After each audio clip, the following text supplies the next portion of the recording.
এ কি তোমরা এরকম সিধা ভাবে দাঁড়িয়ে আছো কেন? হ্যাঁ, আমাদের সাথে ঘুরতে যাবা? আমরা এখন ঘুরতে যাচ্ছি। এ কি এরকম বড় বড় করে গলা করে কথা বলছো কেন? ঘুরতে যাবো কেন এখন এই টাইমে? হ্যাঁ, তুমি কি যাবা? না আমি যাবো না। পাগল টাগল হয়ে গেছে মনে হয়। এ কি ওরা কে এখানে তিনজনে যাচ্ছে? ওই তিনজন যে এরকম কাপড় লাগিয়ে যাচ্ছে ওগুলো কে? কি জানো, জানি না আমরা। এই বাবা এরকম করে কথা বলছে কেন? যাও তুমি দেখে আসো, দরকার লাগে তো। ব্যাং যাই তো যাই তো দেখি এগুলো কে, দেখি তো। এই তোমরা কে? এই দেখি তো কি এগুলো সারা দিচ্ছে না আবার।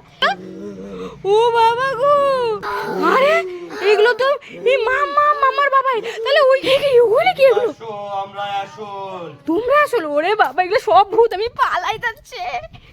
ও বাবা গো দরজা আটকাই। ওরে বাবা রে বাবা, হ্যাঁ এ কি মামা পিকলো এখানে খেলছে, মামার বাবা ওখানে শুয়ে আছে। হ্যাঁ আরে বলো না, তোমার মতো মামার মতো পিকলোর মতো তিনজনকে দেখছি। হ্যাঁ আবার আরেক জাতি ছজন দেখছি তোমাদের মতো। এখন কয়টা বাজে তুমি জানো? কটা বাজে? 12টা বাজে। তার মানে ওগুলো দিয়ার ভূতই ছিল। ও বাবা রে, একটু জন্য বেঁচে গেলাম। আমাকে বলতেছে আসো আসো মার্কেটে যাবা, ঘুরতে যাবা, এইভাবে বলছিল। বাবা রে বাবা, বাঁচলাম আমি।